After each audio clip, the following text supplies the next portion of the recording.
Let's talk about IBS. So IBS is irritable bowel syndrome, and they'll call it IBS-C if you have constipation, or IBS-D if you have diarrhea. Now, some people have IBS because they just have bloating and pain, and that's different. So it's this umbrella that kind of people get tossed under with this diagnosis, but without a whole lot of direction on how to manage this.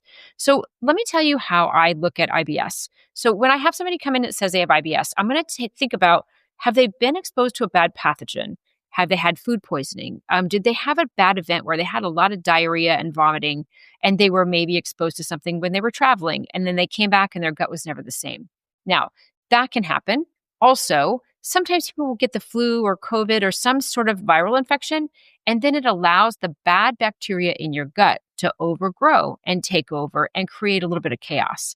Because in our gut, in our microbiome, we have lots of little critters that live in there. We have good guys, we have bad guys, and they should kind of hang out together and get along, and one should not overgrow the other. Okay, so sometimes if you get run down with the flu, then some of your bad bacteria can overgrow and be dominant and take over. It's called opportunistic bacteria. So that's something that we want to be looking at. Now, other things that can be happening is somebody can have a gallbladder that doesn't work, or it's just when you eat fat, you can't digest fat and it makes you have diarrhea. They might classify that under IBS, but it's really a gallbladder issue. Now, that's something really different, but also some people can be taking lots of acid reducers. And when you eat protein, you can't digest your food, and then it goes down in too big of pieces, and then your bad bacteria can eat that, and then they release methane or hydrogen gas or hydrogen sulfide gas and can make you have lots of bloating and pain. So there's a lot of things going on with IBS, but the place that I like to start is I like to start at the mouth. What is it that you're eating? Is there a food that you know of that causes a problem for you? If that is happening, that can give us a clue. If it's fat, we're looking at gallbladder. If you can't digest meats, we're looking at hydrochloric acid in your stomach.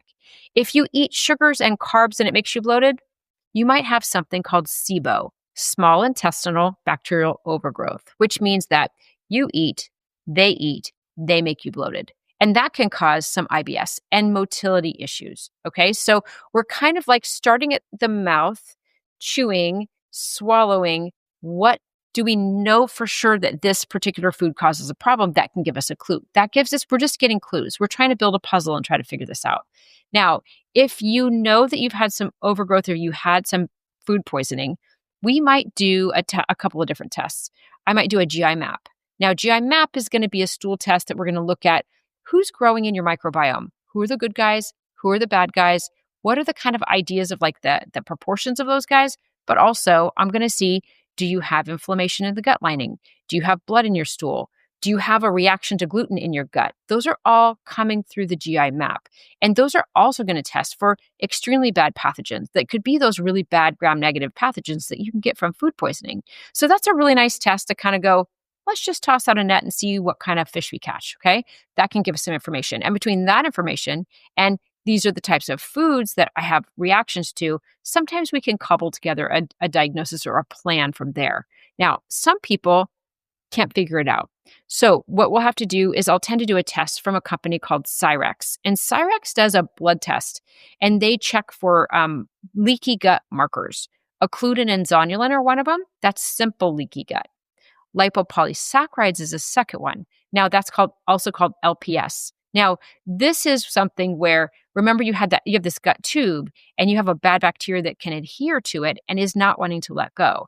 Now, that bad bacteria can cause the gut that's supposed to be sealed to open up and create openings so that food particles could just go straight into your bloodstream, which is not good. We don't want things to be coming through an open gut lining uninvited. This is kind of like having a house party where your party is happening and the doors and the windows are open and anything can come through. So we want to be really careful about having the openings open because anything can come through and that can be dangerous going into your bloodstream. It can be dangerous going into your joints.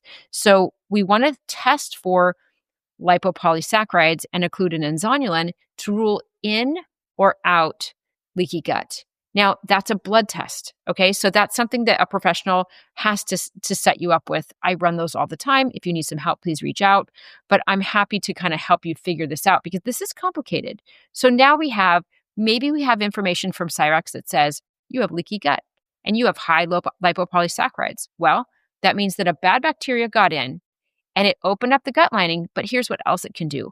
It can damage something that's called the migrating motor complex, which means that the motility machine that makes the intestines move can get broken. So then you're constipated from a bad bacteria attacking that. Or that actually is an autoimmune response is what that is. So the immune system attacks the gut lining. It attacks the bad bacteria.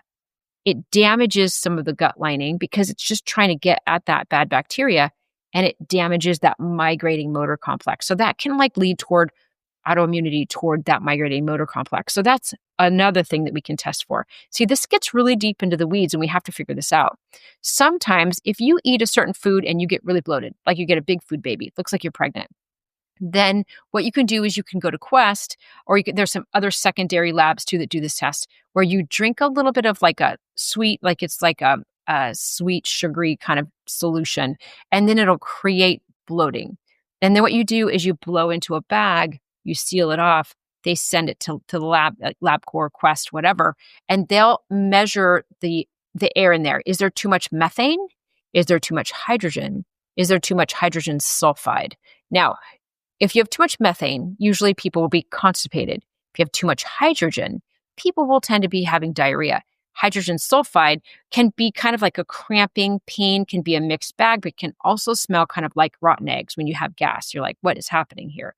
So that's something that can be happening. So what we want to do is we want to figure out what's happening with SIBO. Do you have SIBO? That's small intestinal bacterial overgrowth. That's the breathe in the bag, see if you have methane, hydrogen, or hydrogen sulfide. We want to see if you have leaky gut. We want to see if you have lipopolysaccharides, which is really severe leaky gut, which takes a lot more work to unravel. And then we want to figure out how you're digesting your food. Okay. So this is why this topic, it takes some looking and some specific looking and some investigation. Now, what if you felt like you have issues with gluten and dairy? Now, that can be tested. I do also like to test that through a company called Cyrex. And Cyrex is gold standard testing for food intolerances. They'll check for leaky gut. They'll check for foods. They have an autoimmune panel. They're a super company. I like them so much. So Cyrex can test for food reactions. Now, let's think about this. If you have a sealed gut, this is like having a sealed up house. We're supposed to invite people into a party, right? One by one, you're supposed to be invited in, and you come through the door and they shut the door. And it says, okay, this is glucose, this is protein, this is fat. I want these things. These are nutrients that I've eaten. I'd like to bring them across the wall into the bloodstream, and I'd like to utilize them in my body. Now, but what happens if you have a gut that's not sealed and it's leaky like this? Then all of a sudden, anything can come in willy-nilly, and it's like a big giant house party.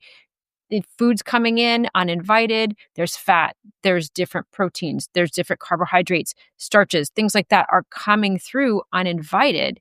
And what happens with that is that now all of a sudden I might run a food panel on you and you're reacting to everything. Have you ever had a food panel like that where you're like, everything is positive? Well, that means you probably have leaky gut. So the first thing we do is we do check for leaky gut first, and we want to make sure that your barriers are sealed.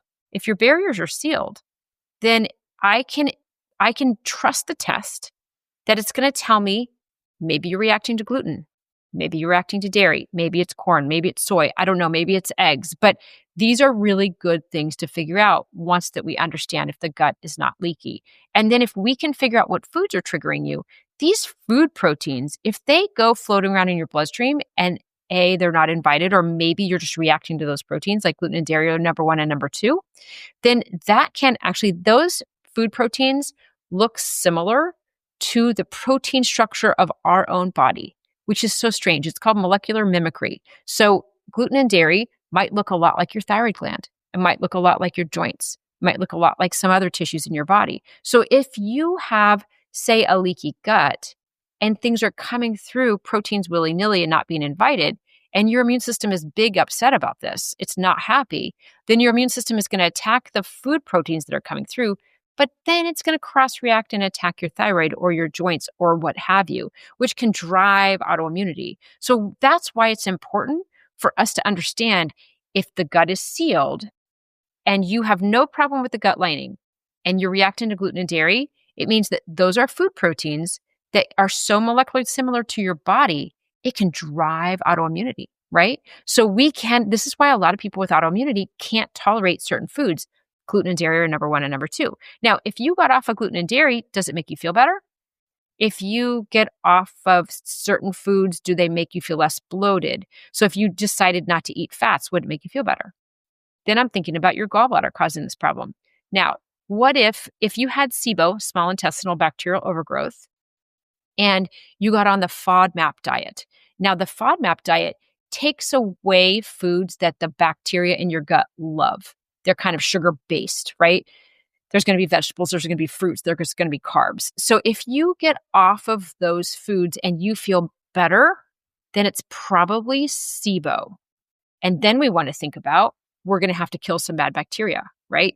Now, you can do that with a medication called rifloximine, but you can also do it with herbs. I really like Candibactin AR and BR. I like GI Microbex. There's a few that I really like that are really helpful in killing off the bad bacteria, lowering the amount of bad bacteria so that you then can eat those foods because we've lowered the count. So that's something that we can do too. Oftentimes with SIBO, people will have motility issues. They'll be really constipated. Now, what happens if you have food that's sitting in your intestines for a long time and it's really slow to move? Then your body can reabsorb some of it. Your bad bacteria has a really big opportunity to eat well, and they can grow more. So that's something we need to look at is, do you have constipation?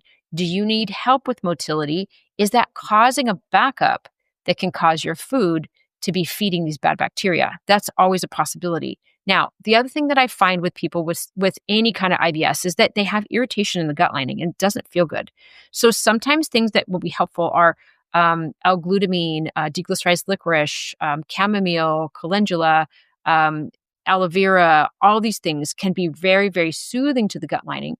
I really like a product by Apex called Repair Vite. There's a few different types of Repair Vite. Repair Vite Plain, Repair Vite GT that has more enzymes. I've got one that has a lot of zinc carnosine in it, which is helpful for healing the gut lining too. So I want you to think about, how does food make me feel?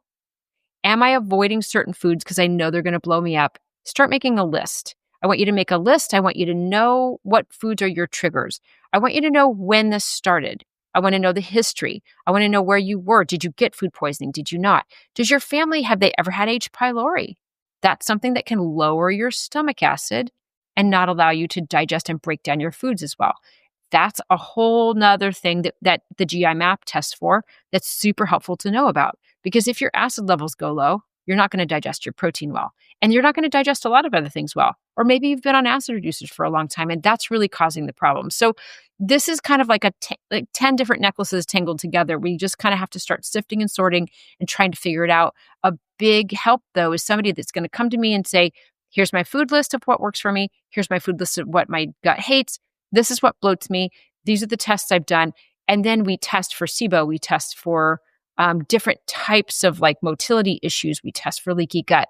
We test for food reactions. So I hope that helps to try to break this down.